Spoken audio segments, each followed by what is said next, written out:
Live from Green Bay, Wisconsin, right across the field from Lambeau Field here at the Titletown Flats. Such a pleasure to say, very exciting. We have wrapped up the first week of training camp here for your 2023 Packers. And Dave, we officially have boots on the ground for Packers on the Rocks. It How's that feel? Cheers, yeah, bro. I guess the stream took off so much that we were able to relocate you to Lambo, huh? Yeah, we dipped into the funds a little bit and the relocation and travel expenses. It's going to be a tight budget moving forward, but somehow we were able to make it work with all the generous donations the past few months. There you go. Oh man, this is gonna be an exciting year, man. I'm planning on getting up there, crashing in your crib a little bit. Might make it for a practice or two. If not, we'll make a couple of games. But we got you going to practice now, which I guess that's a good way to start this thing off. How's practice going? How's everyone looking? Kind of, do you have your, I guess, three guys that the stock's up and three guys that are stocked down type thing from day three? Yeah, tell you what, it feels like I have my own sort of version of a training camp going. So I've been at all three practices. Today, the Saturday practice, I was there from start to finish, arrived an hour early, like 60% capacity. Fans are strong, even still with this new young squad. But my version of my training camp is for the first 2 days and during the week. At the time being, I still have a full-time job, as we both know. So I'm cutting out during my lunch break. And if you pull it up on Google Maps, it says it's like a 20-something minute walk. I'm doing not a full-out sprint, but like an 8-minute mile to get to Ray Nitschke Field to catch the second half of training camp. And I'm out of breath by the first couple days, but we're hoping to cut down that mile time and be in a little bit better shape here rolling into week 2. But yeah, it's stock up and stock down. Like my quick sort of recap from days 1, 2, and 3. I'll start with days 1 and 2 because I thought today looked completely different. Really gusty winds. I think LaFleur wanted to bring practice inside because, Dave, my first week here in Green Bay, it's done nothing but raining. Like I feel like I live in Seattle, Washington, and Oof. winds were gusty. There was a couple long balls by Love that got held up in the air, and players like Corey Ballantyne had a nice PBU. Jair had another PBU on a throw to Dobbs that afterwards Dobbs went just like this because it was that close to connecting on. So we could chalk up day 1 to wins taking the ball. And I So did before hear, you get to day two, one yeah, real quick thing on the weather. So I get the risk reward factor of, hey man, if the grass is slick out there, you want to prevent injury in the very first couple of days of camp and stuff like that. But I like that he's taking them outside and that type of stuff because guess what? It's gonna be like that in the game time. So get used to the Lambo weather. I mean, I'm for it. I mean, there's that fine line of like caution and stuff like that, but I feel like the years past they've almost been too cautious with stuff, and then all of a sudden injuries pop up because they're not used to it, or it's a slow start because they're so throttled down. I like the ramp up. so do I. Trying to react as much as possible. But then on the flip side, LaFleur ended the first 2 practices at the hour 30 mark. So it felt like I was there for like 30 to 45 minutes. And here's the horn going off. I'm like, damn, that's already a wrap on practice 1 and 2. It has helped for injuries. Bakhtiari today went into the Don Hudson Center. I don't know if that was due to injury. Jair was cramping the other day. Nixon on a punt return got hit in the shoulder somehow and had a stinger. But yeah, I mean, the weather was really only a factor day 1. They also said that I was talking to a fan today who was there for like the first snap of 11 on 11. And even though Aaron Rodgers texted Jay Love the night before saying, hey, go out there, be yourself, have fun, I think nerves were still a roll because Love did botch the first snap in 11 on 11 drills. And that's, I mean, young team. It's going to take a while to get into sync. And I will say, as a whole, the offense is down 0-3 to the defense 3 days into camp. Yeah, young offense. It's going to take some time to kind of grow into it. Defense is more of a cohesive unit. I think we can all agree on that with not that many pieces being changed out on the defense. Myers had problems with the snaps to Rodgers last year too. I mean, I don't want to like have it. People think this is like a love bash because there's a botched snap, and yeah, it's teamwork there. But Myers was having trouble with that in last camp too, and Rogers was getting on him, so it might be a Myers thing, to be honest with you. Yeah, it happened again today. There was another sort of botch snap, and we know that Aaron got on Myers with not getting the ball off in time when he's got a free play. Uh, as for day two, there was a couple other air mails, but it looked like Love did settle in. He had a bullet pass to Christian Watson on this 5-yard out route next to the end zone. It was like Brett Favre heater coming in. Rasul was sitting on the play. Looked like he was going to be able to jump it, but he got in there just the nick of time. And here's Rasul jumping up and down on the sidelines afterwards, pissed off because he didn't get his hands on the ball. So that was a terrific toss. And the other one that stood out, and so far I think he's having a stellar camp. Stock is rising on Jaden Reed. Had a really nice touchdown grab over Devondre Campbell. He put together another nice day. It's kind of a buzzworthy phrase thing, Dave, as you know, but he's stacking a couple days together, and he's playing out of the slot, in with the ones, and playing outside. I heard he's kind of taken over that Swerve and Irvin role too. Some jet sweeps or fake handoffs and toss plays to him, and kind of just getting him out in space and just letting him work. He is, yeah. You may have seen the video. So as I found out sort of the hard way, videos are prohibited at training camp. Can't really record.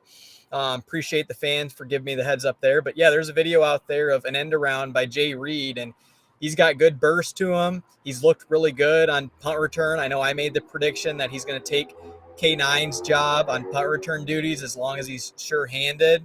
But yeah, so far for a rookie that looks like that, he's nothing's too big and he's grasping the playbook. I definitely have to give a couple of kudos to Jay Reed so far. One last thing on Love before we kind of move into these draft picks. Is there a target, like place on the field that he's targeting more? Have you noticed kind of there's a little bit more evenness to where the balls are going, or is it still kind of perimeter work? Dave, you know where the ball is going. Where Love's sweet spot is that we've been asking for so long. I know you're throwing me a bone, bro. Batting practice fastballs, man. You're the guy who's boots on the ground. There's two things that I've loved so far about practice that we've talked at nauseam about on this show is, number one, almost everything's under center. So many things that are coming off of the play action. You can hand it off to Dylan that we're big fans of. I think this gets back to the roots of LaFleur and the Shanahan offense.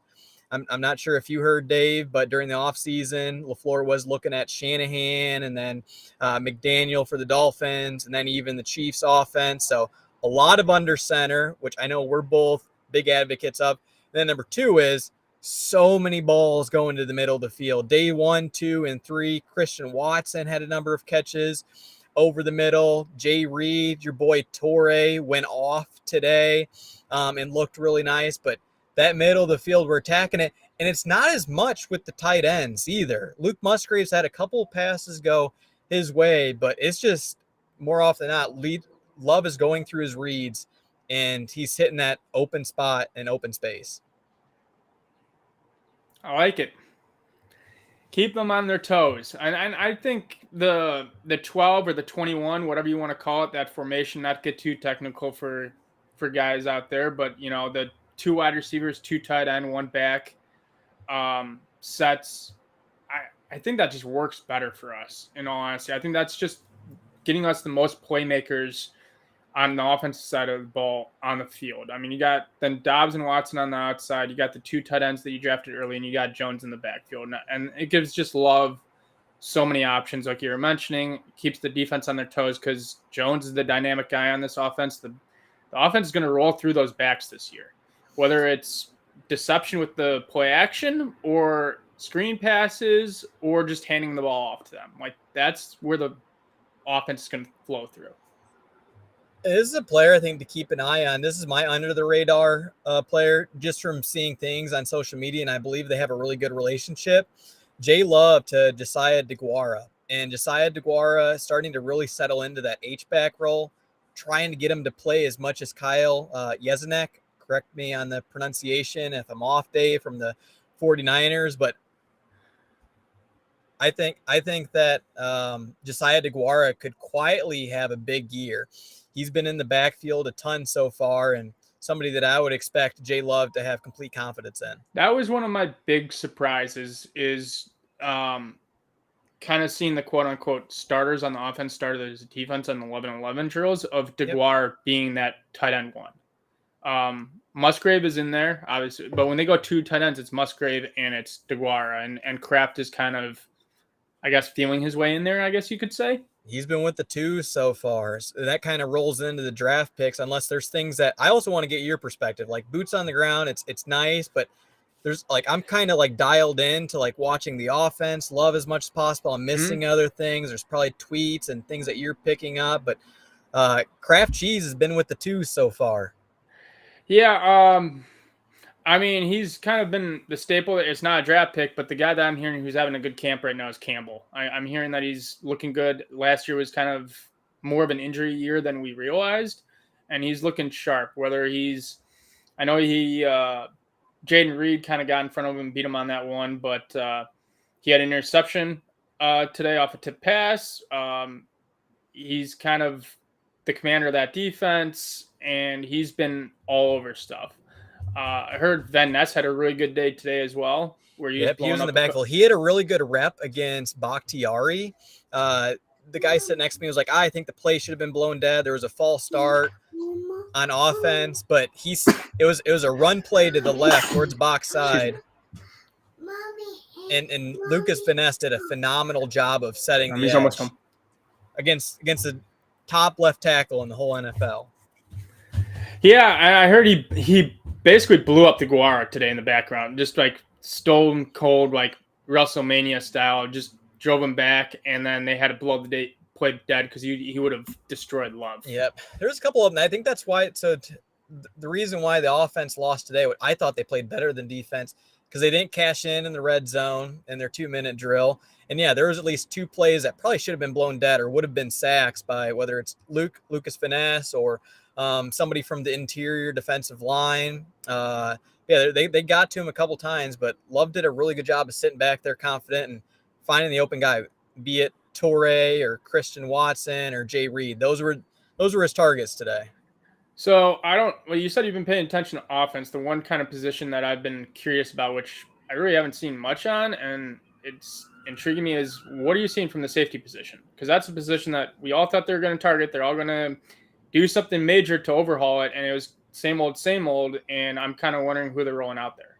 That's a good question. I don't think we've seen too much so far since Love is attacking the middle of the field and not going deep too much. It's hard to say if there's misassignments or Savage is getting beat or Rudy Ford's getting beat. Both those two have gotten the start all 3 days so far. So safety, it's been a tough one, but I'll say the one player that has stood out, we know how much he brings to the kickoff return team. He's looked so good in the slot is Keyshawn Nixon. He had this play where Love checked it down to the flats to A.J. Dillon, and before A.J. Dillon could secure the ball and turn upfield, here's K9 coming right over the top of him to strip the ball out. Oh. He has been so quick to the ball every single time it's came his way. Love what I've seen out of Keyshawn Nixon. Yeah, that'll be kind of interesting where the back end rolls into, because if Stokes gets healthy and he's kind of playing his rookie like he does his rookie year, it's really interesting to see if Savage takes a step back, they just roll Douglas back there and just say, we're going to roll with Ford and Douglas back there. Jair's going to lock down one side, and we're just going to hope that Stokes can return to form on the other side. It does hurt us with Stokes being out for who knows how long in the training camp, because I think the ideal setup is you got Sewell and Savage at safety, or Sewell and Ford.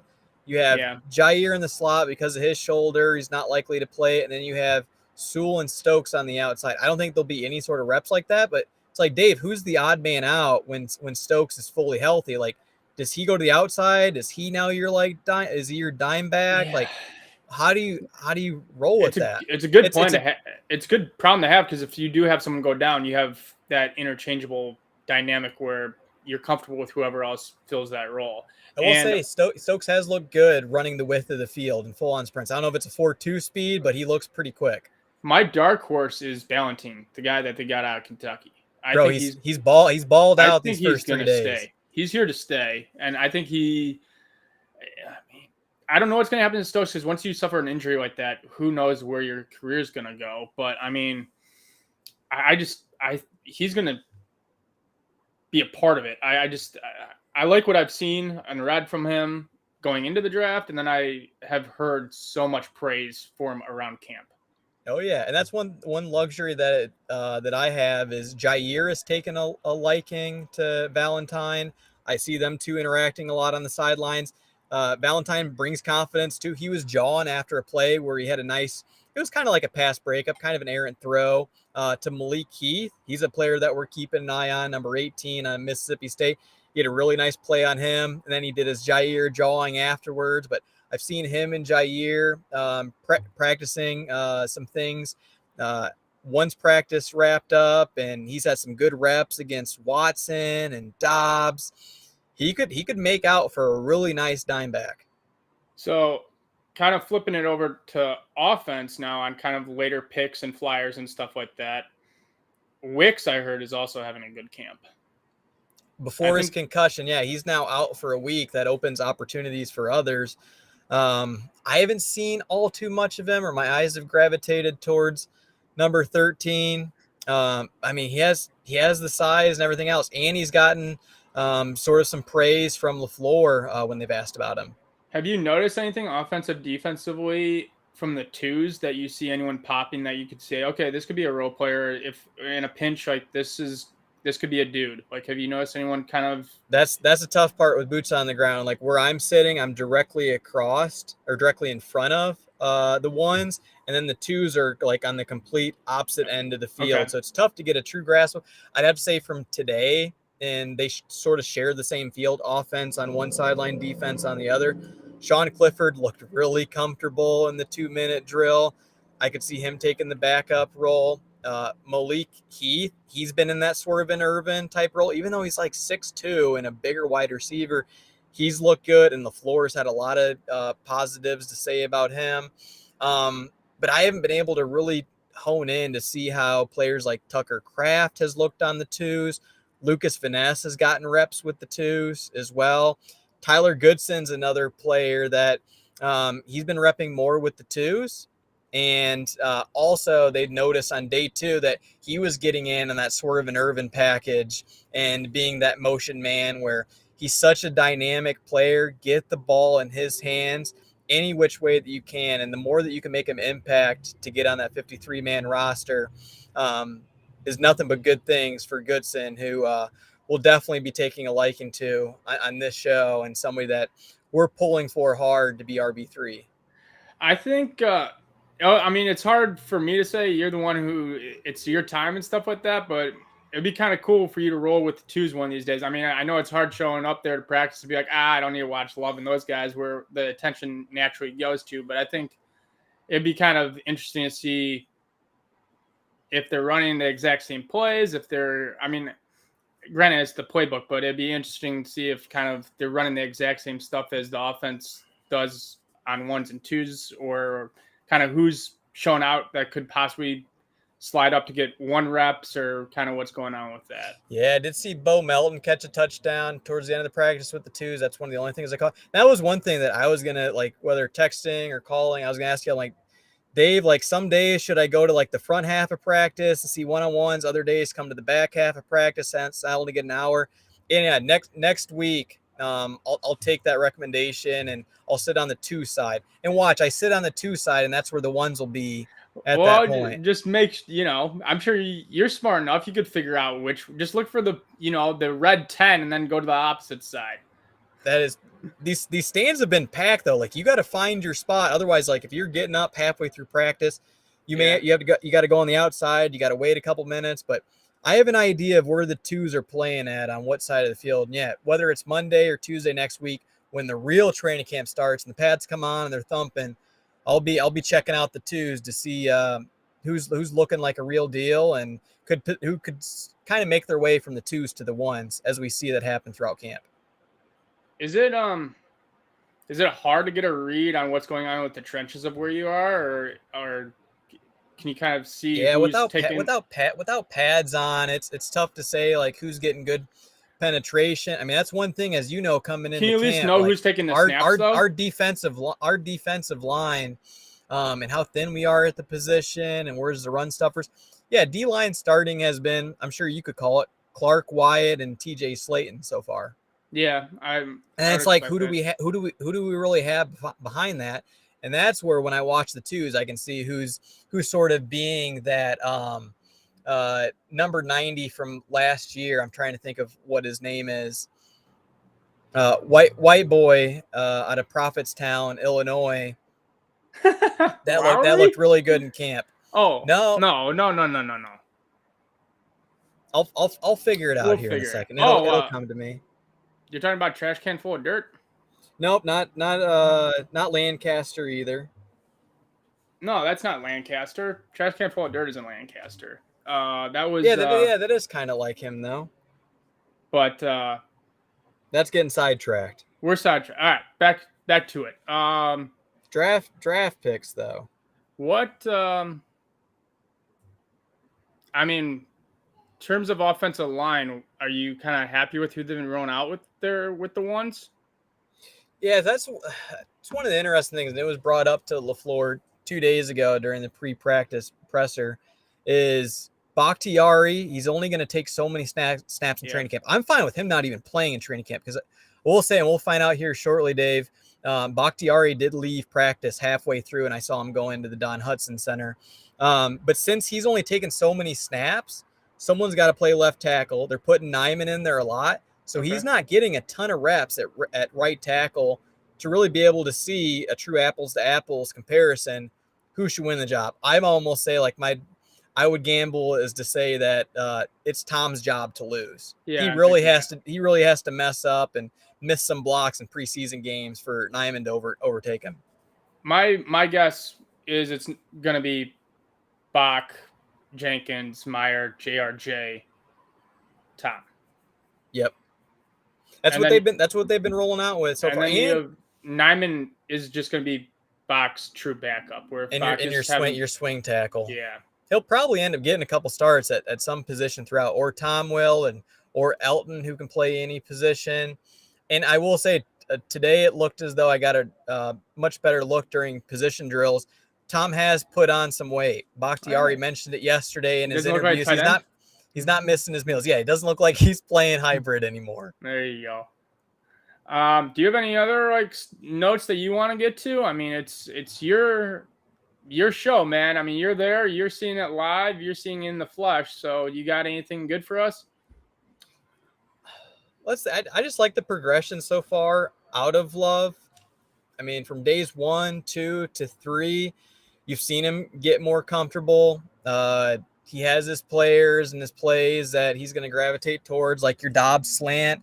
That's been sort of a staple for him so far. And finding Christian Watson over the middle of the field. He's missed him a few times, but out of this first week, I'd have to say you have to be encouraged by what you're seeing out of Jordan Love here so far. How's the reception been? The vibe? And the energy. I thought there was kind of a lull. There was a couple times where I'm like, let's go K9, or nice ball, J Love. And the crowd's been kind of quiet. They've clapped. They're waiting for those ooh and ah moments, like a big catch. The biggest ooh and ah was when Torrey caught this sideline grab in the 2-minute drill. Beautiful ball. And that got a nice praise from the crowd. But other than that, it's been kind of, I wouldn't say lackluster, but it's sort of like people are on the edge of their seat waiting to see what happens. And there's just so many unknowns and mysteries to this team that you're so used to. When you see Aaron Rodgers at training camp, he's going to have a few wild plays a game that they're just kind of figuring their way out. And the crowd's been so-so. I mean, I have nothing really to compare it to since I wasn't here last year to now. We were talking about this earlier, but would you compare it to, remember when 2020, all you heard was the defense dominating the offense? And then it was like, okay, like we're going to have a really good defense and a really good offense. And it turned out the offense just kind of meandered its way through the season, and the defense wasn't as good as we thought. We just had kind of a below average offense. Is that kind of the feeling right now of like the defense is having their way just because we're young, we're inexperienced, and it's going to be like an uphill battle on offense? I think it is. Yeah, I'd say it's more of that it's early for the offense. They're not fully in sync, so they have that upper hand and advantage, as Rodgers always like to say, and then they'll settle in. And today you saw it that yeah, the defense, it looks good on paper, but I think we're missing Gary for sure. Justin Hollins is repping with the ones. I think until Lucas Finesse gets a couple preseason games under his belt and makes a few splash plays, but yeah, I chalk it up to that it's early on in training camp, so the defense has the advantage over the offense, and do not go the way of Jair Alexander. He's looking like a true leader of this team. He's definitely a fan favorite. There's so many 23 jerseys out there now. Like, he is the one player that's kind of going along the sidelines where the fans are at and pumping up the crowd and getting them going. And you hear him jawing and chirping quite a bit. Sewell looks good in coverage too. I haven't seen too much out of Quay Walker. He hasn't jumped off the screen, so to speak, to me here thus far. But yeah, I'd have to say a lot of it is that we're missing that Rashawn Gary pass rush, and we don't have the pads on too, so it's hard to say in the trenches.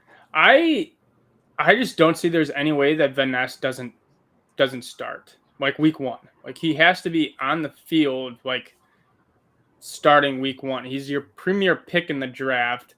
You have your premier pass rusher out with an ACL. Like, it makes all the sense in the world that he's going to take. I think we have depth there. I just think that athleticism you just want on the field more often than not. Yeah, and Dave, I'm concerned about our defensive line. We've talked about it, how we get gashed, and we got Bijan Robinson week 1 for the Falcons coming up that could pile on 150 yards. But it's like after our starters, it's like, where do we go from there? Like, I'm not seeing Lucas Finesse really rep with the defensive line, even though I think you can kick him in there. Yeah, like that's the one position group. It's like, Kenny Clark, I still feel for you so much, because I haven't really been able to tell until family night, like, how Wooden's looking, how Carl Brooks is looking so far.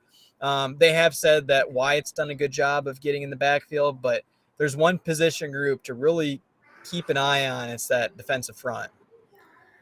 Yeah, I think that's always kind of, I mean, since probably 2011, that's been the really, I mean, 2014 was good too, but it's been few years and that we've actually, that's been like, okay, this is set, like, we're good here, we don't have to worry about it. It seems like every year, once you get past kind of the 2 or 3 guys, it's like, okay, we might be in trouble here.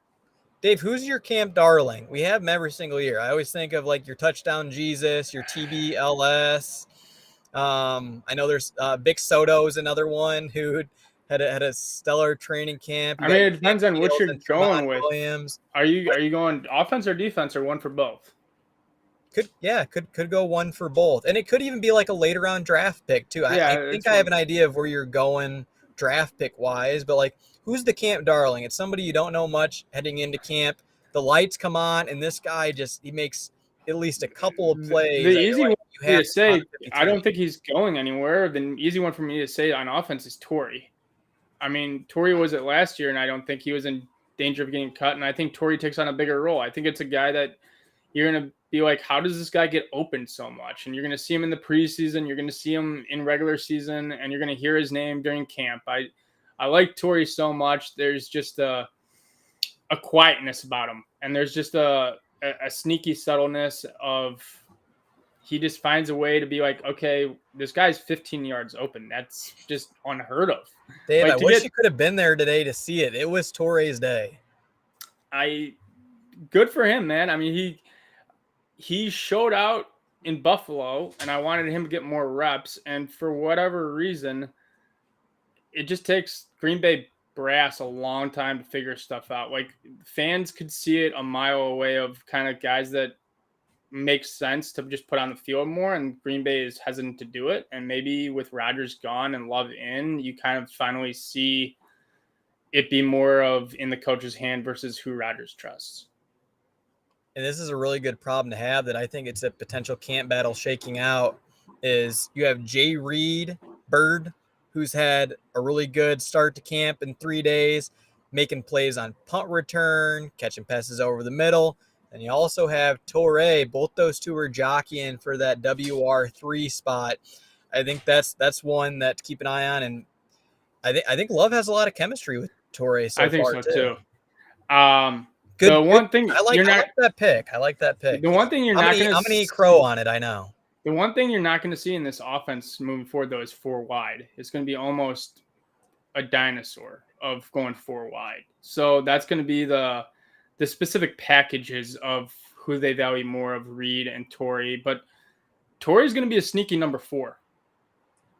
So you're giving it to Reed for WR3 spot, and when they do have the 4 wide receiver packages, I think you have to, and then Torrey will be in the mix on certain stuff. But I think Reed gets the nod. But I like Torrey, and then and you're spot on with the position group so far. Everything's very much so in line. It's condensed. It's bunches like that 2019 offense that LaFleur first started out with, and get those rub routes, find ways to get players open, hit them over the middle of the field that we're going to be so redundant on. But yeah, it's a lot of 2 tight end sense. Things are close together.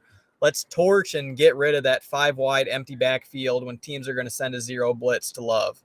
Who did you think was my Camp Darwin? I thought it was going to be Valentine on defense. I mean, 37. He kind of looks like Sam Shields too. I like it. Got them long arms. He just looks really good. Impressed. I know you liked him a lot coming out of the draft, and hey, if you got Jair on your side, coaching you up, there's a good indication that this guy has some game to him. Any final thoughts here, bud? I'm excited for family night next week.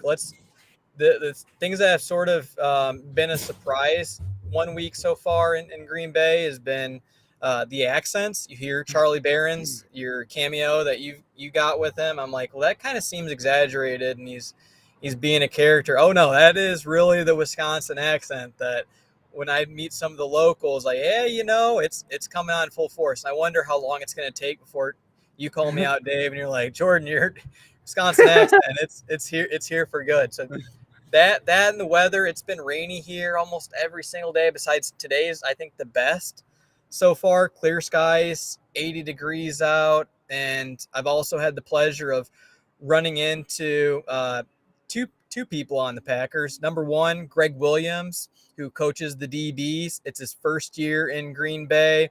He's been in Arizona, coached Pat P and Dre Kirkpatrick, and then Denver before that, coaching up Chris Harris Jr.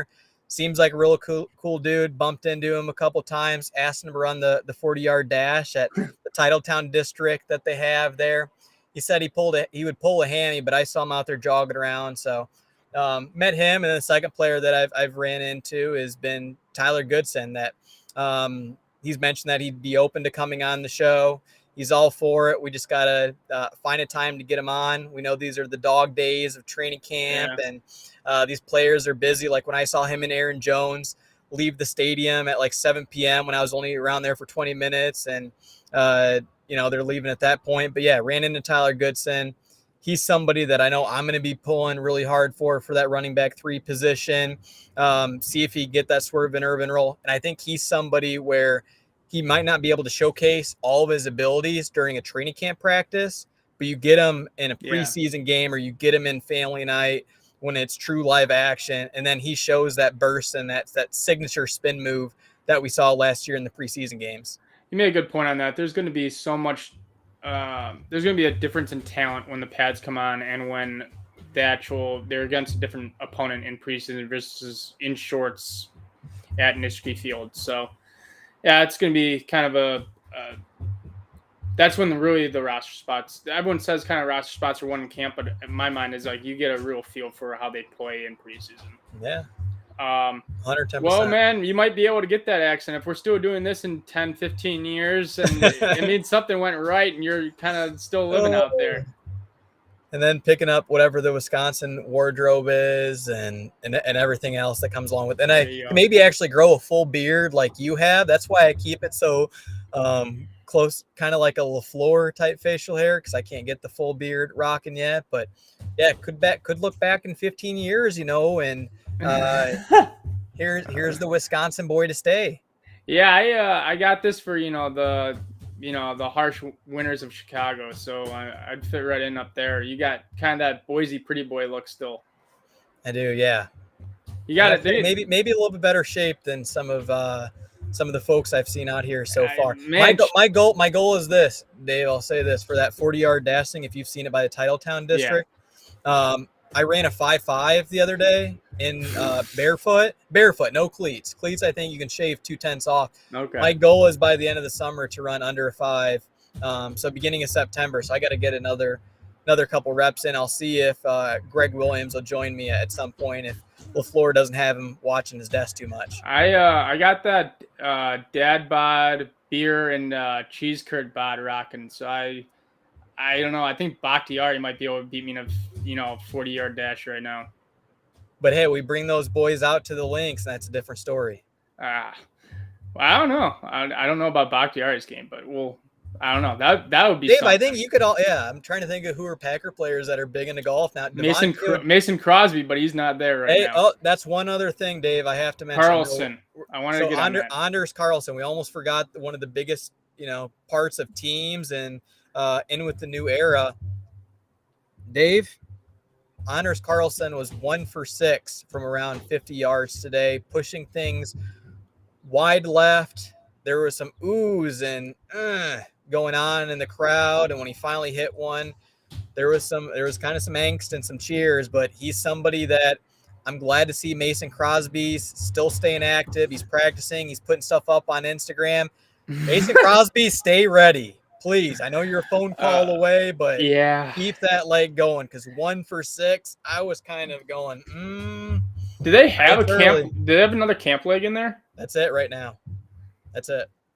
I know. It's a little worrisome. Okay, so we could end up losing the game by a field goal if we don't get that straightened out. What's your gut call on that? Because you saw it. So you got 3 options, right? You got stick with Carlson. You're just going through growing pains. Maybe you don't think this year is going to be the year, so you don't have to bring in Mason, and you stick with Carlson. And next year, you kind of, not to get way too far ahead of ourselves, but Carlson's not it, but you ride with Carlson, he's not it. You go through the draft again, or you just pick someone up. You bring someone else on your Rolex of, player cards and give them some competition, or do you think they spend the $3-4 million and bring Mason back? I mean, they don't have the room really. Cap wise, I don't think they have the room to bring back Mason. Or I hope it's just early, and it was a big crowd on Saturday, and it's a golf swing, man. You could tell, when he hit the first couple left, everything just sort of trended towards that way. So I'm gonna hold off on any sort of calls until I see him in family night, because that's when you're in front of the big stage and see how he hits the ball there. But I would not be surprised if Mason Crosby is back for his the 18th season at 1265. Right? The 18, wouldn't it? Yeah, so it's either that. So here's the fourth thing to consider. Mason Crosby's putting film out there that he can still kick, and he's consistent, and he's auto from inside 40 yards. You got to watch for another team picking him up. Talking about picking someone up and stuff like that. Packers could pick someone up if another team drops a kicker.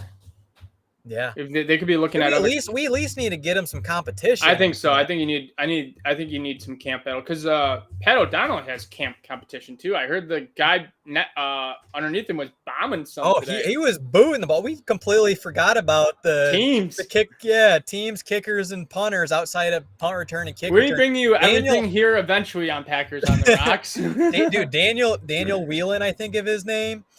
I mean, it's hard to tell in person. Everything looks like a good punt, but he had a couple boots. And this is how you know they're good, when you got Jaden Reed backing up a few steps to catch the ball. He had some really good hang time. I didn't pull up my stopwatch to record it. Come on, some really good punts out of Daniel Whelan. While Pat O'Donnell's giving a pep talk to Anders Carlson on the sidelines. You want an Oreo? Yeah. Okay. Can you say "see you later, Packer Nation"? Yeah, say Bella. Is that your sort of hey dad? Yeah, we're at that's the timer coming off. All right, say "see you later, Packers." See Happy belated birthday, Bella. Yeah, we'll get her up to Lambeau one of these days. Soon enough. Any parting words for the POTR faithful? We're gonna be. This is Christmas to us, man. It's just unwrapping a present every single day. It's kind of like the advent calendar of football season. Each day kind of brings a little piece of chocolate. So I'm excited for it. I'm excited to see who makes the team. I'm excited for those moments of guys we're hoping to step up their game, and then some Cinderella stories along the way. Because right now everyone's 0-0. Everyone's going to go. Every fan base thinks they're going to go 17-0 and win the Super Bowl. So it's just fun, man. It is. If I could skip to practice, I would, but I don't think I'd make it there in time. And you might see a couple videos pop up online of a Packers on the Rocks co-host skipping to practice. But that's kind of how it is in my mind so far. Yeah. All right, man. Till next week, and hopefully, boys put in some good work, and we're on the right trend here. Family night will be a good time. I'm excited for you to be there, be a part of it, and be rocking out with a sold-out Lambeau Field practice. I throw up the fingers crossed because, Dave, knock on wood, let's hope there's no rain or thunderstorms. Yeah. Put out those good vibes. Hopefully all the rain's gone and it's nothing but sunshine now. We can only hope. All right, man. Take it easy. Have a good week. Enjoy Lambeau. You're going to have to give us a Lambeau, a Green Bay kind of bar crawl soon. It'll happen, even though I can't put any content that has alcohol in it. I don't think on like TikTok or YouTube. I can't be promoting it or doing like a beer chug, right? You could at least walk into establishment. Exactly. Yes. All right, man. Take it easy. Salute.